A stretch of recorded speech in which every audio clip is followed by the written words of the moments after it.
un déconfinement progressif en Tunisie dès le 4 mai 2020. Le chef du gouvernement, Eliès Farfa, a annoncé ce dimanche 19 avril lors d'une interview que le Conseil de sécurité nationale a décidé de prolonger le confinement total jusqu'au 3 mai à la lumière des dernières données épidémiologiques en Tunisie. Ainsi, des secteurs comme ceux destinés à l'exportation de certains produits reprendront leurs activités tout en respectant rigoureusement les mesures de protection sanitaire et les gestes barrières. La décision du gouvernement est de prolonger le confinement jusqu'au 3 mai, après quoi nous entrons dans une phase de confinement ciblé dès le 4 mai.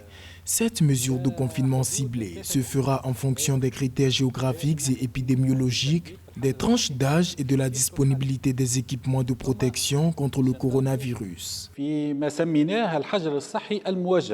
Le chef du gouvernement a également annoncé la révision de l'horaire du couvre-feu durant le mois de Ramadan. La circulation sera interdite de 20h jusqu'à 6h du matin, sauf en cas d'extrême urgence. Pour cette année 2020, les prières générales seront également annulées pour une raison de sécurité nationale.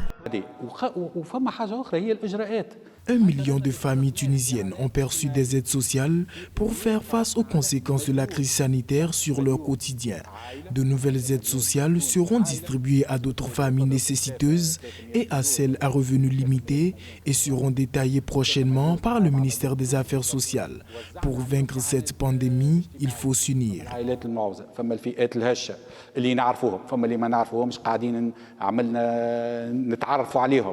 Durant cette interview, le chef du gouvernement, Eliès Farfa, a appuyé sur le but d'atteindre les 1000 tests par jour pour séparer la période de confinement ciblé. Ce lundi 20 avril, le ministère de la Santé a réceptionné 200 000 kits de tests rapides pour répondre à cet objectif que s'impose le gouvernement.